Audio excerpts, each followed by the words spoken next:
Oh, you're definitely a dude. I'm sorry. Please don't worry about it. A lot of women are jealous of my guy.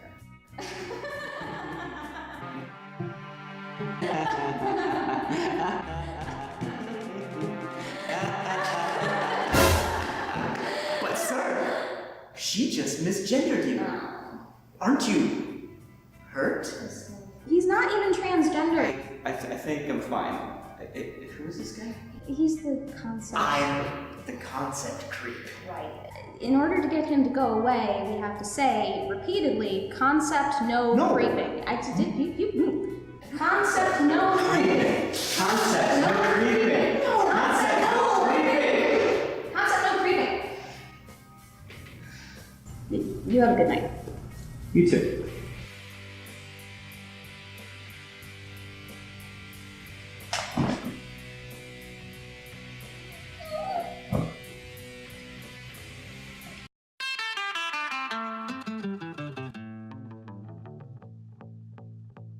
Let's talk about concept creep. What is it? Concept creep describes when a concept begins to encompass more things than it used to. For example, it's become more commonplace to label some language violent, particularly on the ideological left and on some university campuses. Concept creep is not inherently a bad thing. Sometimes it can be adaptive. Sometimes concepts need to expand meaningfully in order to remain relevant and valid. For example, I imagine most people can agree that the definition of bullying needed to expand to include harassment in online spaces. Considering how much time we all spend online, especially kids, it just seems appropriate. It's unfortunate that the word problematic got Tumblered into a joke, because I think it's a decent, non-inflammatory way of pointing out that something is maybe a little bit of some ism or phobia without labeling it hate speech. Not all shitty behavior is equally shitty.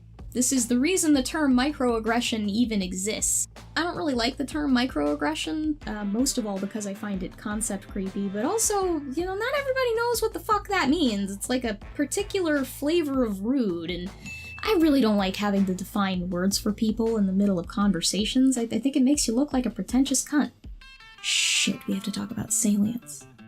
Salience, if I had to pick a synonym for it, it would be noticeability. So this group of shapes here on the left stands out to you more than the group of shapes on the right by virtue of how much it contrasts with the background. The group on the right is harder to see because it blends in more with the background. It's not as salient as the group on the left that contrasts with it. This is an example of visual salience, just one sort of way a thing can be more noticeable than another thing. What I want to talk about is emotional salience, which is where concept creep gets creepy. Now, I want to preface this by saying that I understand wanting to live your life with passion, romance, danger.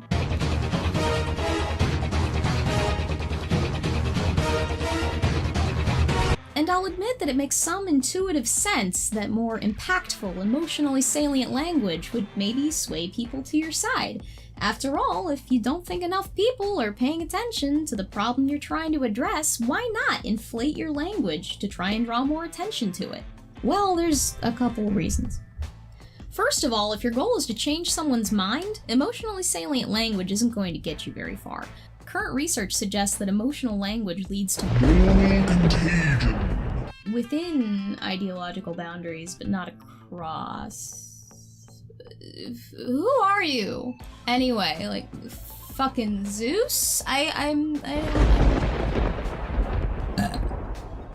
Right, listen, I'm saying that emotionally salient language primarily serves to rile up people who already agree with you. It doesn't really work to reach those who disagree with you.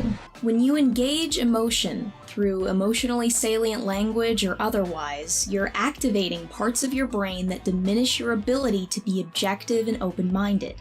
A few months ago, The Oatmeal published a comic about the backfire effect that a lot of people read. It does a nice job of demonstrating how language can variably affect your emotional state. Mr. Oatmeal illustrates, literally and figuratively, an emotional barometer which corresponds to the emotional salience of the ideas that he presents. He then cites a neuroimaging study wherein participants' neural activity was monitored as their political beliefs were challenged. Among other things, the researchers found that people who experienced less activity in the amygdala and the insula were more likely to change their minds when encountering evidence that contradicted their existing beliefs. This is where I begin to take issue with the comic. Mr. Oatmeal focuses on just the amygdala, calling it the emotional core of the mind.